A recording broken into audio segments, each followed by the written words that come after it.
Chamberlain gets a Premier League start, gets a Super Winners' medal, and now he gets a new contract as well. So how good has that been for him? And in terms of how you deal with him on the pitch now, is he up to 100% after that year out, or do you still need to be a bit patient with him? Well, I think it was a very, very, very, very good week for him, of course, and for all of us. And when Alex is in a good shape, it's good for LFC. That's how it is. And we have to, but still, with these other 2 weeks, now this week is already nearly gone, but the next week as well, where we have a full week to train. And that's what we have to do, because after that we play all 3 days, and that's what we try to do, to make the players pretty much fit for the rest of the season with proper sessions. And then we have the 2 games, but these 2 games are very, very important, obviously, but not the only ones we have to play.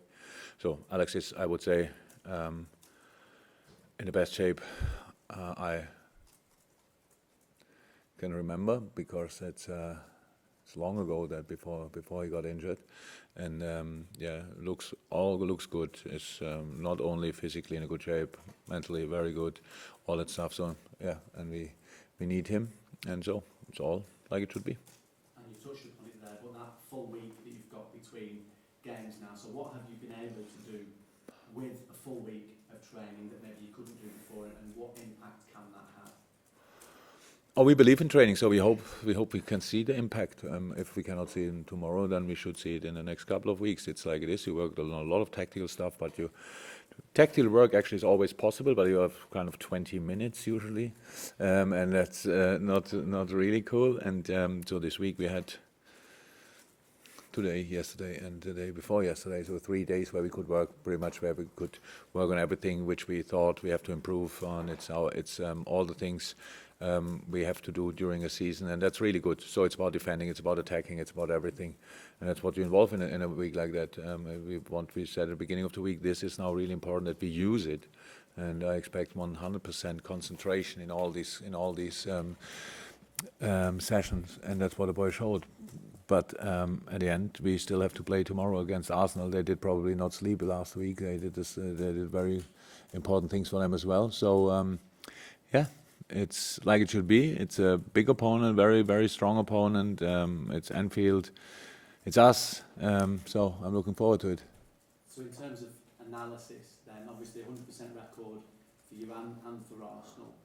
But how satisfied have you been with your performances, rather than, I know the results are the most important thing, but just in terms of your performances? Oh, parts of it I was really happy with. Parts of it, I know that that's exactly the same. I think we spoke about it. Last year, at the beginning of the season, we had sensational results, but everybody was talking to me about the kind of performances is really like this. It's not like the year before anymore and stuff like this. So you have to make next step. First, you have to reach the level of last year, of the last level you had, if you want, and that's what we are trying to do. But that doesn't mean that we start on, if we were perfectly in defending in some games in the late part of the season last year, doesn't mean that after summer break with all the different things the boys had to do, it's immediate like this as well. So we know we can improve that, but it's not about being perfect in the beginning, it's about being ready.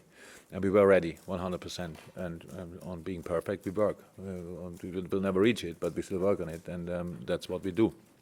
And so it's not about I count minutes, which I'm happy with, or whatever. I would think about it, but I didn't do. First game, City, second half was really good. So then Norwich, 60 minutes, really good. And we didn't know anymore, obviously, 100% how to control a game, because we don't do it in the preseason. How can you control a game in preseason when you have heavy legs? So, and against City, you don't have to control a game. You have to play your socks off. And so that was not perfect, true. Then we played Chelsea in very difficult circumstances. Who was there knows that. We won the game, and we had big chances. They had some chances, of course, so it was a bit lucky with the penalty shoot, but I was completely fine with that. And then we played last week Southampton, which is really was one of the most challenging games I had so far, because they are always, the only game I remember in a similar situation was, I think 3 years ago or so, when we came from somewhere in Spain playing Europa League and played then Swansea. And this game was completely different to the game against Southampton, because we started really well. Usually in a game like this with all the travels the intensity of the traveling and stuff like that. You need a bit time to come in the game, but we were there immediately, and that was intensity-wise. We were there. That was really important. So I liked that game as well. And yeah, if Southampton, of course, chances, but that's football, and that's not. We don't go in a game and expect that the other team is not allowed to shoot on our goal. That's not how defending works. That's what you have a goalie for. That's what you have. It's a block for, in the box, outside the box, whatever, and. So there are a lot of positive things, but we always say it and we know it. There are a lot of things, space for improvement as well, and that's what you have to do. We are not in an individual sport. It's a team sport, and a team sport means if 2 are in a world-class shape and 9 not, doesn't help. So we need to bring them all in the right shape and probably in the best moment, in the best case in the same moment, and then let's play football. So what we did. How is that? So far, so okay. Not more, and now let's go against Arsenal. Jurgen, can I do the medical checkup, please? How close is Alisson to a return? Close? Oh, not that close. Oh, nobody told me that I have to consider him for tomorrow in training or the game. No, I had lunch with him today, so at least he can eat. Looks good. He's in good shape, good mood, but will take time. I don't know exactly. Nothing to, no date. Really in my mind, or nobody told me a date. We didn't ask. We want to give him the time he needs, but it looks good. In the beginning he was on crutches, which is normal with the injury he had. They are not there anymore, so he walks normal. He can really train now, completely different to a week ago, and I think from now on it will go quick, but how quick I don't know. Any other doubts or absentees confirmed for tomorrow? Apart from the long-term injuries, no, not that I know. Can I just check on Dejan Lovren? A lot of speculation about Dejan moving away, maybe to Germany. Anything to report on that? Surprisingly, no. Just thought that. Yeah, good. Jurgen, just going back to Ox, I mean, we only know as a player, you also know as a person and a player. I don't know coming back from an injury that bad, but what impressed you the most? Because I imagine there were some pretty dark times along the way in his recovery to get into where he is now. I was just wondering what impressed you from his point of view to come back from what he did. Nothing really. It's not that I'm impressed by it, because it's a professional football life. That's how you would expect it. So we have to be there for the darker moments in a rehab. All of us, me, the staff, medical team especially, where they're closest. But I don't think he had too many of them. I think the most difficult period was the preseason for him, because then from a specific moment on, he was in from the first day. From a specific moment on, we treated him like a normal player, not like a formerly injured player, and that was then really hard for him. That way, was not nobody was then happy with the performances he could put in, because that's normal. Now you feel first time again, you feel how intense all that stuff is around the games, the normal training and all that stuff, and not always somebody takes care. Oh, that's too much for you. You do something else. Here we cannot do that. You do something else. So from a specific moment in prison, he did all the normal stuff, and that was really hard for him to accept. And it's normal if you are such a talent. If the things don't work out, that's how it is, and that you could see that. But he went through that as well, because that's a very important process as well, to stay patient in kind of a football way, that you accept it will not happen overnight. You have to work for it, and you have to work in the long term for it. And it's not about doing the rehab stuff to get fit. No, it's in the moment you are fit to do the stuff to get on the best fitness level you can be. And that was the hardest thing for him, I'm pretty sure. And he did that. But as much as I like him, that's what he had to do. That's what he had to do. That everybody has to do. It's not allowed in our life, in our sports, and to give up at any point. So as it sounds hard, but it's exactly like that. Because at the end, when you are fit, you are judged again, and you need to be ready for that as well. It's not only now the game was brilliant of Ox against Southampton, but that's one game, and we have to. Of course, we need that. He needs that more often. We need that more often. It will happen. But there will be other moments as well, and we have to be always ready for them as well. And that's exactly so. Was a perfect period, I would say. Was only much too long, but that was because of the injury. But all the steps he did were exactly the right steps, and now he's back on track. And now, the good times are ahead. Yeah, again, listening to some comments that Xavi Alonso made about the current Liverpool team, and he spoke about the incredible team spirit that you managed to instill that took you to great places last season. In the same way as you've spoken about the rhythm of the team taking time to get going at the start of the campaign and the pre-season, is it a given that the team spirit comes back as it was, or is that something that also needs to be worked on? There are different kinds of team spirit, and the spirit in the team could not be better in the moment. So they won the Champions League last year together, so and won 32 games. Don't know exactly. So if they would not be close, then that would be really funny. So they're very close. But what you need is a competitive team spirit as well. You have to kick the butts of your teammates in the right moment. It's a very competitive team spirit. What you need to be really difficult to beat and all that stuff. It's not about want to have a drink every night together. It's about doing the right things and knowing much better than others for who you are doing it. For your mate, for your best friend, maybe for whatever. Yeah. I like what Hendo said in the preseason when he got asked about that. He said, yes, we will stay friends forever. That's how it is. But in a moment, we have to be friends, not best friends, again, because best friends means that everything what you do is the other guy likes. We have to push each other. We have to be really, as a team. I've used that word too often probably, but we have to be as a team very angry about everything else around. We have to really stay greedy in all these things. We are. That's I'm not in doubt about that. But that's what I mean. A different kind of team spirits. The best team spirit in the world is not helpful if it's only about being together and stuff like this. We need this kind of team spirit where everybody pushes each other, and that's what we had, what we have. But we need to have it as well in the future, and that's not guaranteed. We have to work on that every day, and that's what we try to do. The transfer window closed here over a week ago. There's still a little time before the transfer window closes elsewhere around Europe. I'm sure there's a lot of nervous managers. Do you think that decision needs to be revisited, the unilateral idea of closing before everybody else? And if you had your chance, would you sort of have it later on the same as everybody else? I don't care when it closes. I only think it must close at the same time. When that is, I don't care. That was the idea in the first place when they spoke about let's finish it before the season starts or whatever, and then everybody knows and can plan with the squad. That's a good idea. But then only England did it, and all the rest didn't do it, and that makes no sense. In that moment, England should have said, okay, it's only for all or nobody, and that really makes no sense, because then if somebody could explain it to me, what's the benefit for the Premier League? What is it?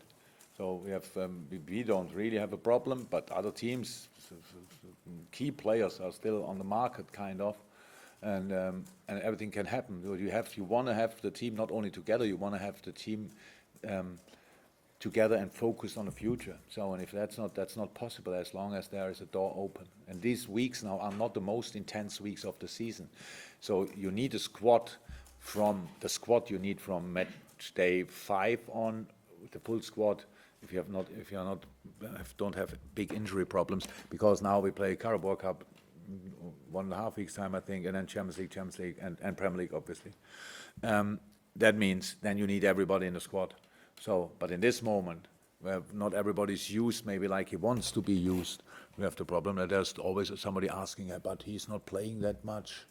Don't you think it makes sense and stuff like that? That makes really no sense. And we are not even really involved in it, to be honest. It's not for us, it's not a big problem, but it is for other clubs. And I don't understand why this decision is not already reviewed, at least, and made it, and said, okay, that was a good idea, but didn't work out, so let's change it again. Yeah, I know you touched on team news, but is there any clearer picture on Naby Keita's injury at the moment? Unfortunately, long term doesn't mean 6 months. It means a couple of weeks, and so no real news. He's still doing well, but not close enough for this weekend. Just on transfer window theme, and also tying that in with Lovren's situation, can you even afford to consider letting him go? I say no comment about that. We have to talk about it later. There's nothing to say about, really. Whatever I would say is something about a potential or not potential transfer, and so I don't want to talk about that. It was a nice try, but really good, really good. Moving forward then, Unai Emery this week spoke about saying he never wants to play Liverpool. That sort of, I know he sort of made it in jest, but that sort of feeling that the opponents get, how does that make you feel? It's not what he thinks. It's about it. We cannot make a joke. He makes a joke, like you want to play Liverpool. No, actually, we don't want to play them at all. So that's a joke, and we cannot make a serious question of it. So, but what I said is that we want to be the team nobody wants to play against. But I still have to. It's not about being before that you don't want to play against us, because we need opponents. It's that in the game you think, wow, that's too much. They are too intense. They are too quick, too strong, too fast, whatever.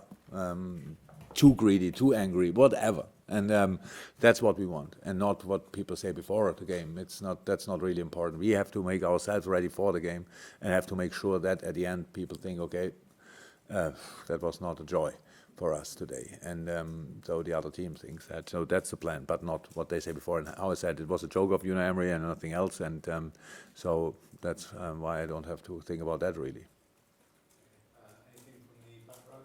Over there? No? Come over to James, just a bit on Mel, anything new? Neil? Games at Anfield for Liverpool and Arsenal, I think 30 goals in the last 6. They seem like the two sort of most attacking sides in the league. Do you expect something similar this week? I wouldn't expect it, to be honest. Both teams are probably offensive orientated, at least. Let me say it like this. But I have no clue about the result. I have no clue. So Arsenal can and will probably change at least 2 key positions. Probably Pepe will start, which make them not weaker, and maybe Chaka probably. Yeah. So, and they can still make other changes. So it's what happened a lot to us in the last few months or maybe years, that you make an analysis, and especially at early stages you make an analysis, and then you see, okay, against us they play completely different. So playing build up against everybody, not against us. I don't say with Arsenal like this, but it makes life analyze quite tricky, especially in the early stage of the season where we are now. So I have no real idea how. I know what they did in the first 2 games. I know what they did last year against us, but I don't know more. And so we have to make a couple of decisions that makes us kind of independent of what they do. It's what we try, and each result which gives us 3 points, I'm happy with. I don't care about how often we score or whatever. That's not the moment for thinking about that, to be honest. I don't think Arsenal is doing it like that.